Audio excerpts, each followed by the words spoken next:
de la commune de Koulibantang, à leur tête, monsieur le maire, monsieur Fati, cher frère qui m'a invité à cet événement, monsieur Elhadj Gano, chère mère, cher père, chers frères, chères sœurs, chers journalistes, chers artistes, je dis à tout le monde bonjour, tout en vous témoignant ma satisfaction d'être parmi vous aujourd'hui ici pour célébrer la culture. Donc, monsieur le maire, votre bienvenue, votre invitation à faire comme si j'étais chez moi me va droit au cœur. Je ne vous connaissais pas, mais dès que je vous ai vu, en tout cas c'est comme un frère que je connais depuis. D'autant plus que mon meilleur ami, celui avec qui j'ai passé toute mon enfance, s'appelle Abdoulaye Fati. Oui. Quelle coïncidence. C'est pourquoi quand j'ai vu sur le chronogramme que le maire s'appelle Abdoulaye Fati, tout de suite ça m'a fait penser à mon ami. Donc, kanamani kakaona kafo ngamo be konton mo moy toni mala ini kontoni ma tilo candidat bari feto bita kam ko du nabe diari buka tilo la kandolo bari mi en sabu nan jam wolon pour ni mol si kacha culture la fannal culture mon fem pour un tel culture asi keno nyaadile fo ay mol kafundi ay ke kilinti ba kilin fa kilin ay kambendi ay ke ngani ya kilin ay ke nyon kam fo e ku kilin bayndi e hame kilin soto e faw e ila dinkirali ila sate ila dimbayali fo ya bayndi nyo fe fo e bulo e laka culture si on no nyaadile ni o bota je culture fanan asi mol mako ino nyaadile fo e développement sabanan ila dinkiral to atra manke ka culture damma balundi bari culture balundo c'est almako ino nyaadile fo o fana e développement sabo almana est-ce que culture aussi o fanan non l'aftan ni molé kacha o fanal. Mais avant de commencer, nous voulions préciser que nous ne sommes pas experts en culture. Nous sommes juste enseignants. Mais ce qui nous a motivés et nous a donné le courage de venir échanger avec les populations de Koulibantang sur ce thème, c'est parce que nous-mêmes, nous sommes artistes. Donc on aurait pu continuer à suivre les prestations jusqu'à 17 h, ça ne me dérangerait pas, parce que vous m'auriez pu inviter ici en tant qu'artiste, vous me verrez sur la scène en train de faire des prestations, soit de slam, de poésie, de théâtre, de conte ou d'autres choses. Donc c'est en tant qu'artiste surtout que nous venons échanger avec tout le monde et non en tant qu'expert en culture. Et nous pensons qu'en tant qu'artiste, nous avons une petite expérience de terrain, nous avons une petite expérience née des observations, mais aussi de la pratique même de certains aspects de la culture, qui nous fait comprendre que certainement, si nous peinons à profiter largement des bienfaits de la culture, c'est parce que nous n'avons pas encore une nette compréhension de ce qu'est la culture et de comment faut-il faire pour que cette culture-là se transforme en un levier, l'un des plus grands leviers concrets de notre développement. Voilà, donc je tenais à préciser ça. Donc, en introduction, nous avons dit que parler de la culture est à la fois facile et complexe. Facile parce que le mot culture est un mot familier et universel. Complexe parce qu'en réalité, personne ne sait vraiment qu'est-ce que la culture, tellement le mot renferme une diversité de sens. Donc, kana ka foye ko lafta ya foye munom culture wala munom culture ka kacha culture la a feyata bara kolyata muna ka feyata parce que culture imagine tel nga yelma dinko ado wobe mobele da ko non tulwoti na ado ciosano woto fenno mialo mola luntante bele ka moy bele ka dum ku kono min mu culture oti bara man dia parce que ni tata foy jimita kunto ilafta kiskis la pour ka long tonya fa mune famu jele ka difficulté soto e camera e camera no min beti asike wona mante wala wonte ngo bari dans le cadre de notre exposé après le préambule que je viens de dire et l'introduction, nous allons d'abord procéder à une explication des différents concepts du thème. Ensuite, nous montrerons que la culture consolide la cohésion sociale. Après, nous étudierons comment elle peut impulser le développement avant d'analyser quelques difficultés et pistes de solutions pour enfin conclure. Donc, nous avons follow même fa la minna wala culture mune fem ko nintel ba fola munom culture ti da fola ko expert dol min be do ko la Nations Unies ba fola mole nyam munom culture bari ntel ka mune sentir quand on parle de culture yo wodum fanani définition mimbe dans le dictionnaire Larousse Imam Fata. Parce que nous consacrerons plus de lignes à expliquer le mot culture qui est le thème principal du thème. Selon le dictionnaire réputé Larousse, le mot culture, dans le sens que nous souhaitons lui attribuer, signifie ensemble des usages, des coutumes, des manifestations artistiques, religieuses, intellectuelles qui définissent et distinguent un groupe, une société. Ensemble. C'est un ensemble. Dictionnaire oko. Fenjamal fenkilintende. Ne amoy ado anin ciosano amanke kukilindi ku jamal minya lonko molu ke kele dino la fannala aro la fannala.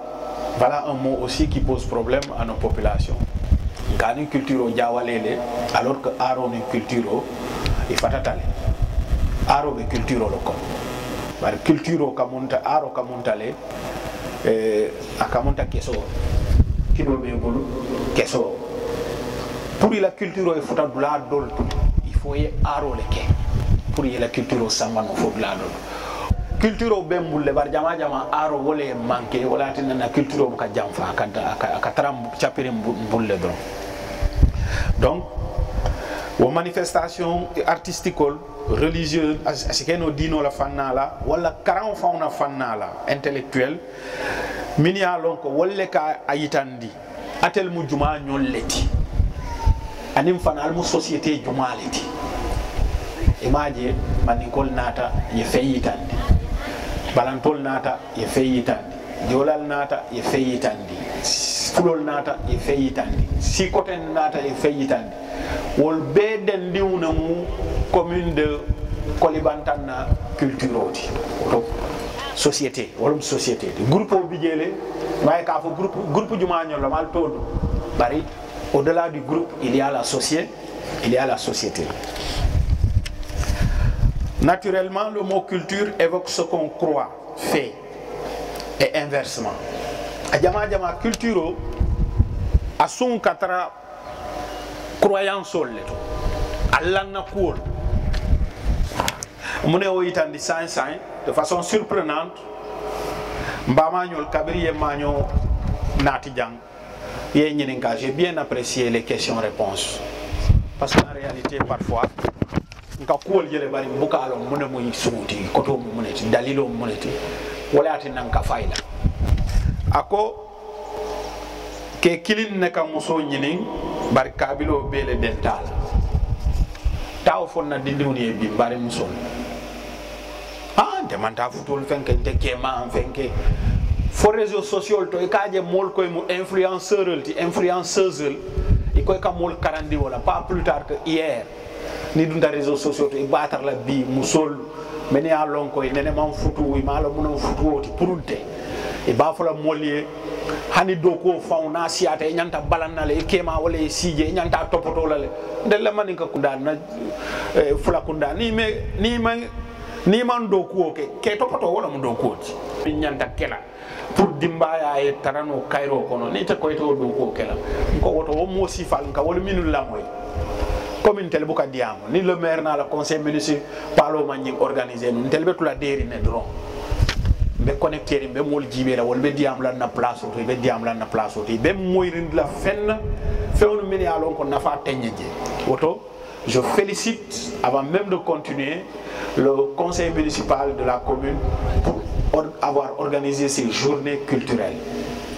car dundi la agenda ko c'est extrêmement important. Donc ni mbota auto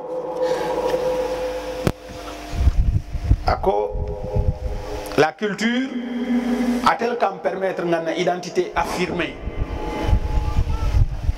ben on fait les séries jumalam jolati jumalam floti jumalam mandingoti jumalam balantoti jumalam manjakoti momalo bar kabri ada kol mamanta dron momo yalo jumalam jumati niye manya doje mola na manya amake tilikila ya bula fo ya jala bi ya jala sama ya jala sinindi ya atata ke manya beteti wa manda ke manya beteti wa fo adinkata konol ça fait que ce comportement naît d'une personnalité profonde a sotota la ning a lata minna wala ka atina ke comporté wo nyam o souvent mo ka la minna culture wala ka passé ako inversement contraire o fana ka sotole mo ka fenjele inyanta min nyanta kele tati e faala oto ni faata la be ko le dilal oto c'est pas parce que mo be nyi saten kono ni ka ko an namani ka adwa ka foten ten date oto ani de adate oto o bule comme ni portable o ko ni anya telim ha recto verso a wamati na ala fenke ya tinyade ateka ko le di amu minti imaja abuka fo tubabu ya andate oto akafo ate o mani kaya date aka ko di amu minti le do bije wo ka nyatiling amu minti donc asifa siatan donc cette idée est célèbre chez Senghor. Senghor Kafo, la culture est au début et à la fin de tout processus de développement. Oto bi ñi min be caring autour de la culture wala wo sab woto nimbuka fama ka beng mu minti ko yita nimbuka fama ka beng na ado mu minti ko balundi woto ndef na ko te filla ñoma modol ku yata ka diya janne jang ñin tantanjulo se diandino alfa la tantanjulo donc woto e maaje tido ñam ako futu aka ke nyaadi maaje ciosano ado drone fotaji abe nyanta kelatenne mañobe kelatenne janni mañobe kelata aka nyinin ne folo jannabe nyinin na aka jele folo jannabe jela aka taradulale to folo nyimbe bu ka fo ado ni ciosano ko wo maño nyino be ka ke ado le kon tout faeba futu sito maño bito be ka ke ado le kon faena ni nun na hani muso harjeta adol le ka tamaje to sanol le ka tamaje faya fan soto ni ala ya so afanna fana ngata amune kan ko kulliyo o kulliyo adol le ka kije ni buka kulliyo ke ya ibitala kullitiyo le ya motinete ya bar ni mam fama kulliyo le ya kafobe benne ya ni mam fama manyo bito le ya kafobe benne ya ni yedi masamba kuyon kafobe benne ya wo beka atinna ne molka hamenyo kama molka ben molka ke kilinde mo bukata wo ben sifato e kelo kije wo kake accident yo woto akoto sa ni wodi fana menta abita kuyanto sunnoto ado le be tamaleji Seydou Badian ku yata kafo wole yam wole ko l'homme né dans les mains de ses semblables et repart dans les mains de ses semblables. Ni dindi ubina aka na bulol le kono na be murula aka muru bulol le kono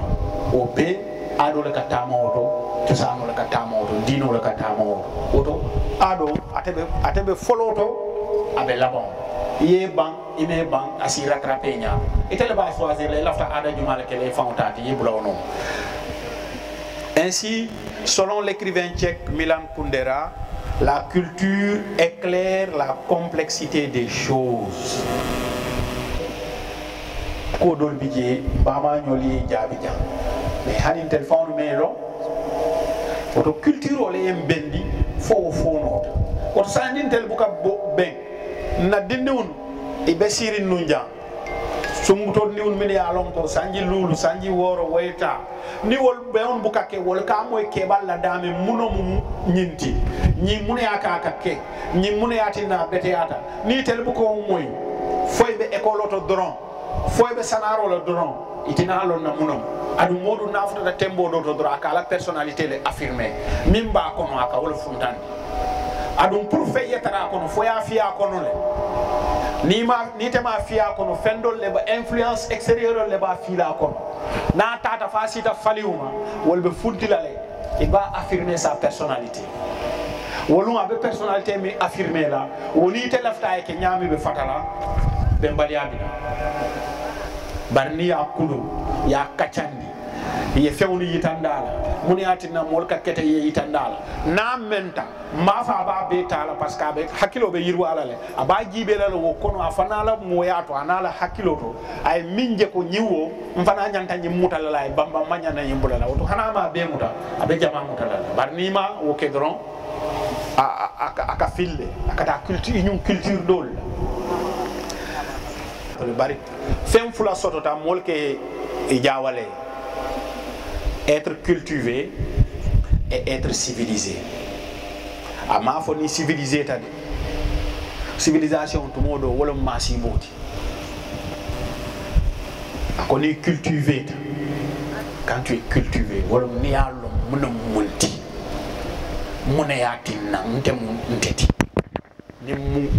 jolale te muna yake ntem jolati. Jolala ado munete mune yake kamate akoni momi ya la culture long a 40 la culture kono ya long amanna balanka do fana la culture karam asimin karannoje aka mari kake mo hakili yeleri wonti adu hakili yero kono le aka long ko yara man fisiya moti woto mo fana man fisiyati woto miye mo nafa wolo nga do man fonsi nyomo no dami ngata be woto cohésion. L'homme cultivé a son énergie en dedans, le civilisé en dehors. La civilisation ka fo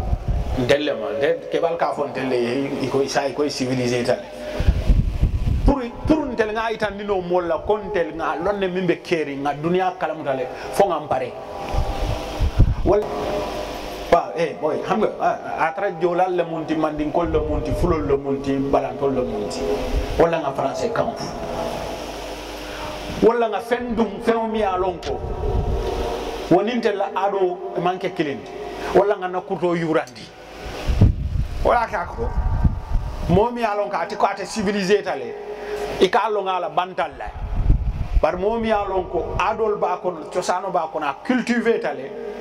woni aje tala e buka long bar ni a pratiquer e ka longol to ko yara nying mo sanu buntu ne ti malo parce que la richesse le dire aussi mo ka jim fulol soto nole e ka cultiver nole e civiliser donc a manke ko e buka tano nyole dinkiram ya lonko banko mi ya lonko peuple mi ya lonko culture tetel muno akaka muntale ni o peuple ni andi o le bondi akamunta ni tale fem felenti ni te min ni afo moya akafurele ke sansa furente furenda mante ni o bala akamunta ni tale dol inventer d'autres valeurs senties, métissées, recherchées, qui pourraient libérer les consciences populaires et professionnelles, participer à enrichir les esprits et l'estime de soi communautaire. Nalka ado balondi bakalia hanal tata dulato alka siso lapino alia fo bote dula karle ke few balondi iglata la sate kono na la sate mol fundite tata dulato e buka ke kunjim lati woto parce que ka fier wala le et que la personnalité affirmée non le poids bela le yalo culture waka poids le dila poids psychologique mais ni te culture tebulu ite ka imitation ne ke voilà que toujours momin ke tembe mol fait toujours à quatre calculo la est-ce que nka ke kule est-ce que mbuka ke kule est-ce que wala ka tinna psychologiquement il est léger